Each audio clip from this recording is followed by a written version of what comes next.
E nós, do Lugar Artivistas, chegamos ao centro da cidade de Fortaleza, mais precisamente a Praça do Ferreira. E vamos encontrar um cara que entende de foto, de imagem e de resistência. Vamos lá bater um papo com Galba Nogueira. Simbora! Caminhar e bater perna pelo centro da cidade, conversando com esse cara que é, no mínimo, sensível. Assim, saímos da Praça do Ferreira e chegamos até a Praça dos Mártires. De lá, puxamos o barco e fomos para o bairro de Fátima, onde encontramos a galera do Lagoa Circo, que fala um pouco sobre alegria e itinerância, e resistência continua em foco. Bora com a gente?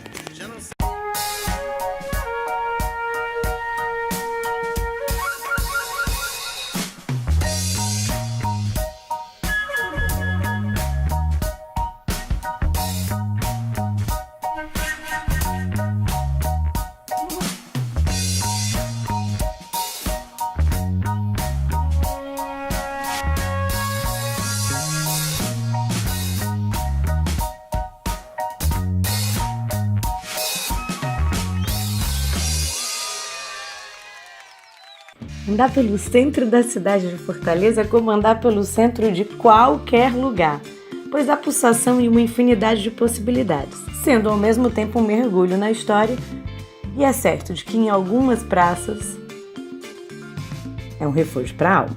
Assim, da Praça do Ferreira, conhecido como o coração da cidade, onde encontramos o Cine Teatro São Luís, passando pela Praça General Tiburcio, onde temos a primeira estátua da cidade, uma homenagem ao próprio general. Mas as estátuas famosas por aqui são a da escritora cearense Raquel de Queiroz e a dos Leões de Entrada, que faz com que a praça seja carinhosamente chamada de Praça dos Leões, e onde muitos se encontram no Lions Club para celebrar o seu charme. Na Praça dos Mártires, felizmente chamada de passeio público, tem um lindo baobá de entrada, e isso há de ter um significado. Em meio a tudo isso, Galba Nogueira nos fala sobre o necessário estado de prontidão para flagrar espetáculos cotidianos. Simbora? Então, eu acho que é a questão da apuração do olhar, sabe, Albertinha? Que é uma questão muito subjetiva, né? Muitos fotógrafos, excelentes fotógrafos, né? Principalmente aqui de Fortaleza, né? Trabalham sobre a questão do olhar, né? E mal ou bem, a gente tem certos desenhos, né? Certas arquiteturas que de alguma forma facilita no olhar, né? Então, aqueles dois seres que estão ali, né? A questão da performance, da textura, da luz, né? Aquele estado latente de prontidão foi uma das coisas também que muito chamaram a atenção dele. Então a gente tem ali, né? Pode observar aquele casal, né? Maravilhoso, esse recorte urbano, e por trás tem uma arte muito maravilhosa ali, que é aquele anjo, aquele grafite maravilhoso. Então, eu acho que essa soma, né, essa polifonia, como foi falado antes, de signo, que dá essa mistura e essa poesia, né, essa poesia toda.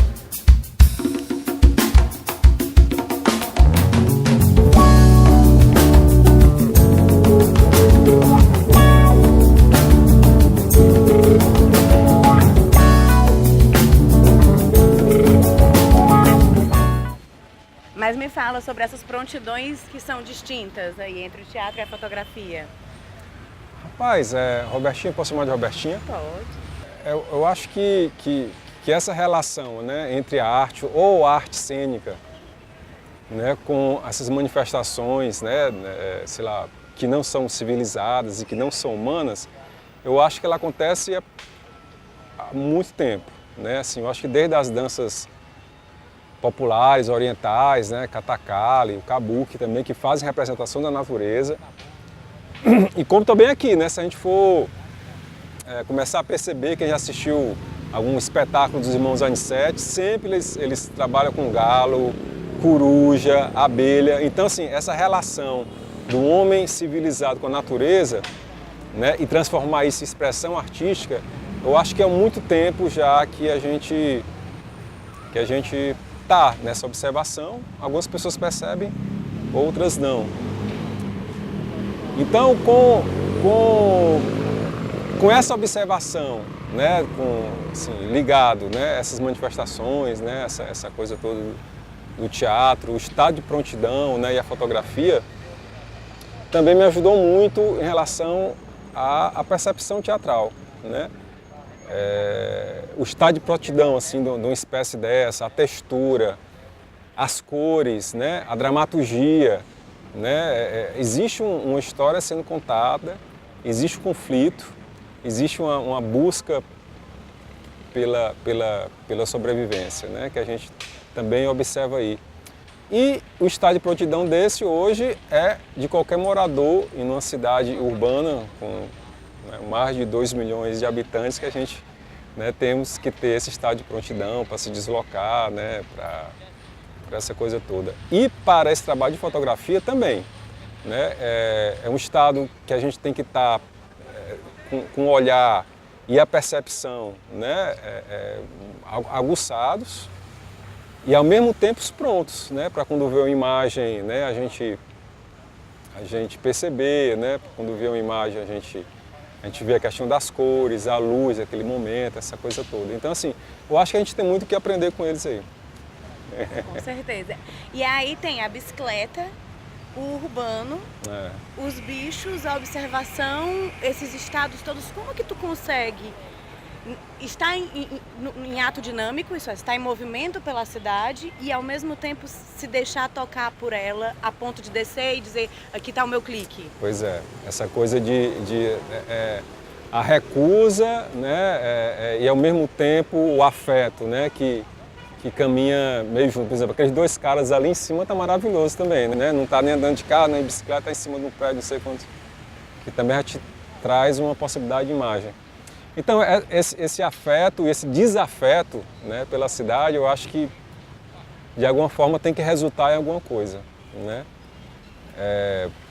Realmente a bicicleta tem a ver com isso, porque foi quando a gente começou a perceber, né, essa dificuldade de mobilidade.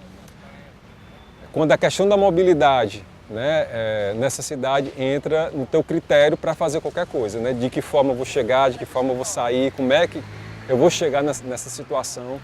E a bicicleta entrou muito por aí, né? De tu, falei, cara, eu vou ter que arranjar outra forma de me deslocar que não seja sobre 4, nem 2, nem 8 rodas aqui. E fui, né, para 2 rodas que não é motorizada, que é a questão da bicicleta.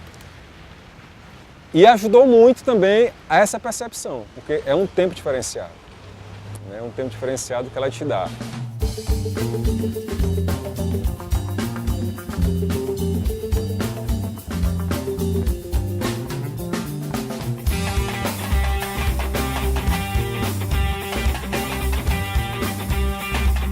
Depois dessa caminhada no centro da cidade, a gente chega aqui no passeio público, chega a dar uma moleza, né?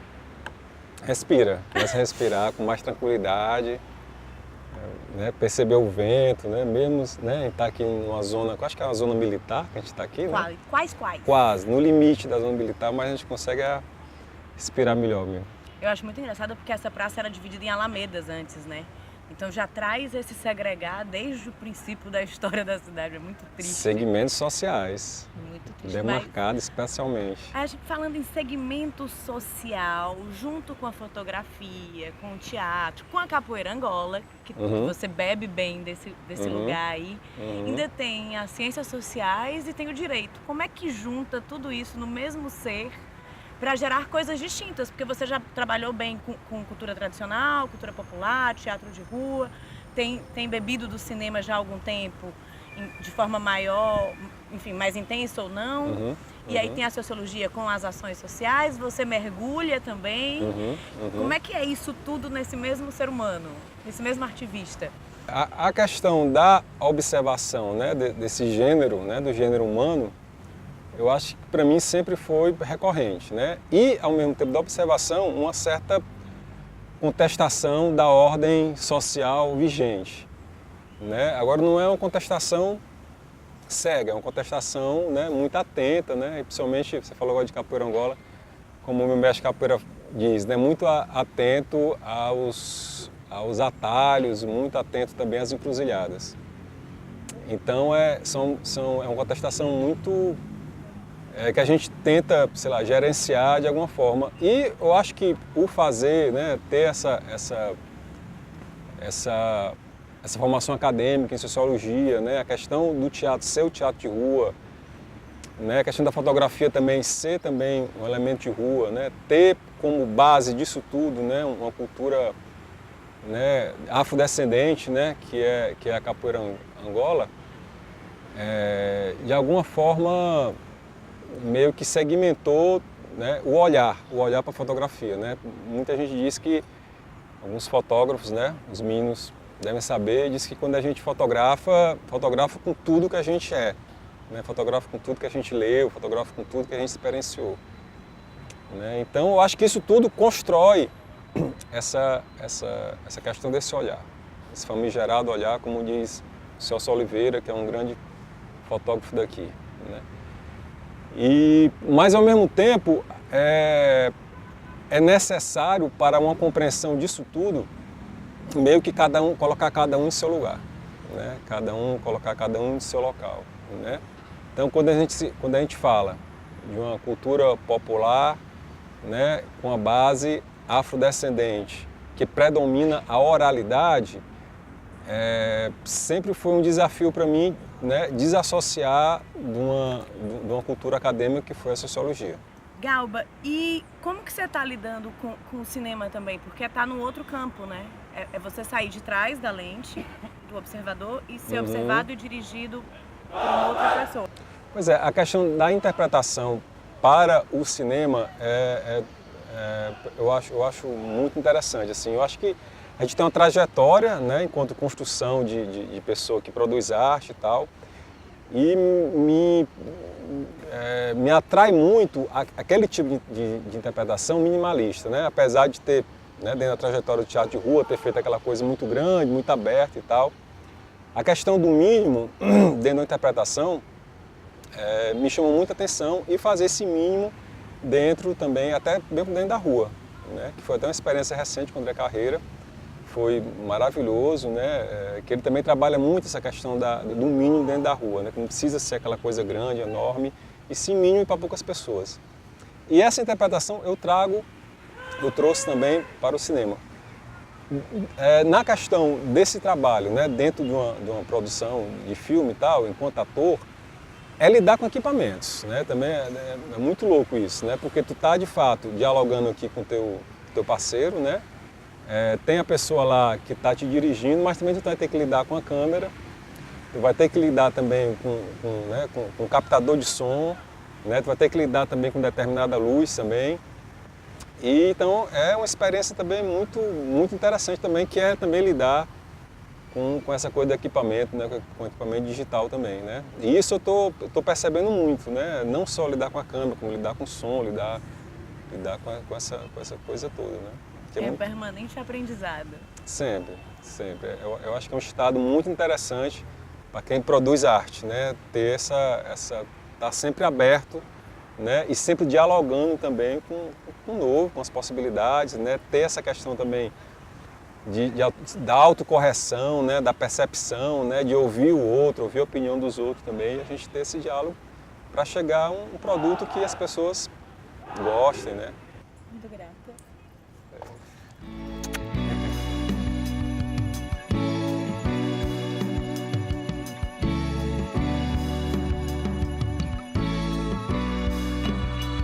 E depois de bater muita perna pelo centro da cidade com Galba Nogueira, seguimos para o bairro de Fátima, onde encontramos com a galera do Lagoas Circo e dialogamos sobre respeito, carinho, rede de emoções e relações, circo, alegria, suspiros e boroburros.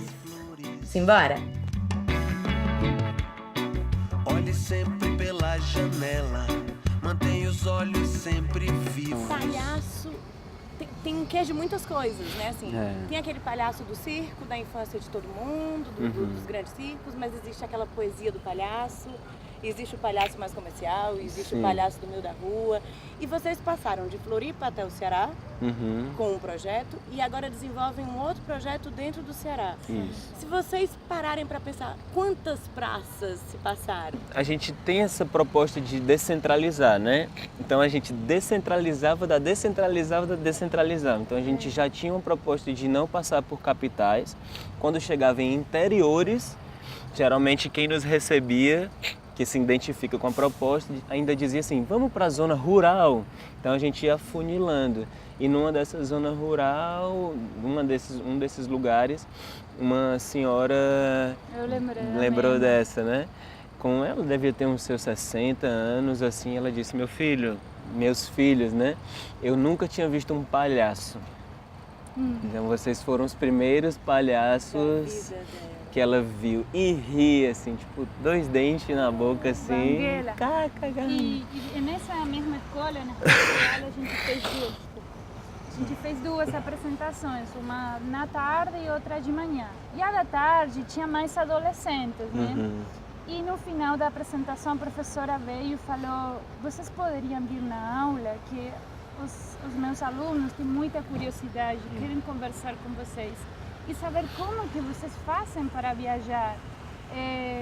E aí a gente foi, né? Quando a gente entrou na sala, todos tímidos, ninguém queria falar, e ela, fale, perguntem o que vocês estavam perguntando para mim. Então, para eles era curiosidade o fato de ter uma mulher tocando sanfona, porque geralmente a referência que eles têm o homem na sanfona. Eu acho engraçado a Argentina, mulher tocando sanfona. Tipo, era, nossa, como você aprendeu, aonde? E a história era como vocês se conheceram, eles queriam saber a novela, né? E como vocês fazem para viajar e viver todas essas disso, perguntas né? de viver, é possível.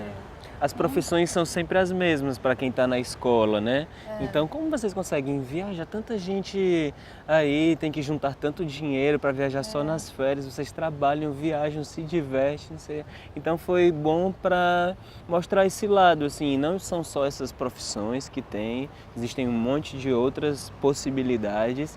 E você escolher fazer o que ama. Isso, né? Tipo, levar mesmo, descentralizar. Eu acho que foram muitas emoções, assim, nesse sentido, né? E saber o quanto o Brasil tem sede disso. Não só de saúde, educação, não só desses bens básicos, né? Que está precisando também, mas de cultura, assim. Chegar em várias cidades que às vezes não ter nem Secretaria de Cultura, mas quem nos receber dizer assim, para vir um negócio desse daqui demora muito tempo. Então, tipo, aí as grandes capitais recheadas, né, de apresentações todo final de semana, às vezes na semana você consegue assistir um bom espetáculo e afastado lá naquele finzinho de mundo não chega nada.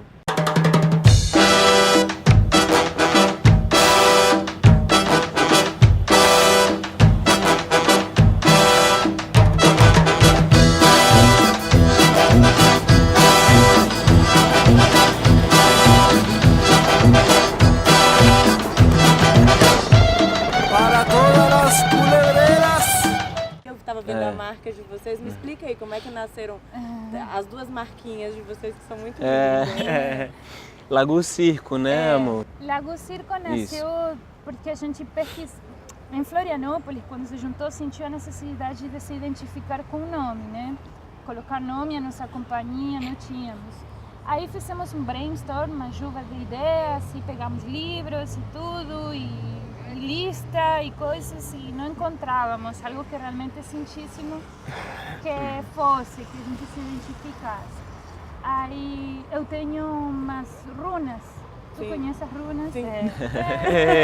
Que diferente. Sempre a gente tem que explicar, né? Bom, agora eu vou explicar. É um método de adivinação muito antigo, um oráculo, né? Através do qual tu pode meditar, tirar certas dúvidas, fazer perguntas, são todas pedrinhas. Venderiam a ser os búzios medievais, né? São muito antigas. E a gente fala, eu tenho essas pedrinhas, né? Opa, eu quero outro encontro para direito à runa. Aí eu tenho essas pedrinhas, aí eu falei, pronto, Felipe, vamos tirar uma runa, talvez ela saiba nos orientar. 5 horas depois. O que a gente quer, né? Quando tiramos, os dois, todos místicos, tiramos ali a runa da Laguz. Quando a gente foi ler o significado, a Laguz Circo é um símbolo de água e fluidez, uma rede de emoções e relações. Quando a gente leu isso, rede de emoções e relações, falou, é isso que a gente quer. A gente Somos quer, isso, né? e somos que somos. Claro. É isso que a gente E a gente propõe. quer criar isso, É. queremos fazer isso, criar rede de emoções e relações. Então aí foi pronto, ficou a Laguz. Foi aí a gente, nisso de viajar, né, a gente já tinha ideias de ocupação de espaços públicos, né, de viajar, levando o nosso trabalho para praças. E aí tem a música, né, se essa rua fosse minha, e aí a gente também pensando, não, a gente vai estar na praça, se essa praça fosse minha, o que é que eu faria dessa praça, né? O que é que a gente espera? Tem hoje praças lindíssimas que estão extremamente abandonadas, que é um lugar que as pessoas têm medo de ir por conta, tem mendigos, não sei o quê. Mas se essa praça fosse minha, das pessoas, não teríamos esse problema. A gente fala, né, que a gente vai com o intuito de colorir as praças com o circo, né, com as cores do circo, com a alegria, com a brincadeira que é o circo. E aí disso surgiu.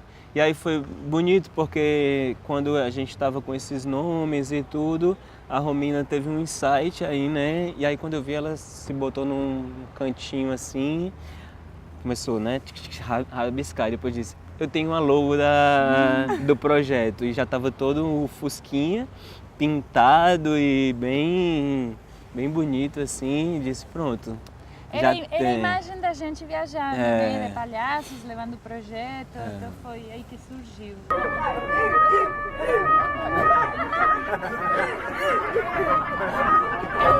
Respira, Gabriel, respira.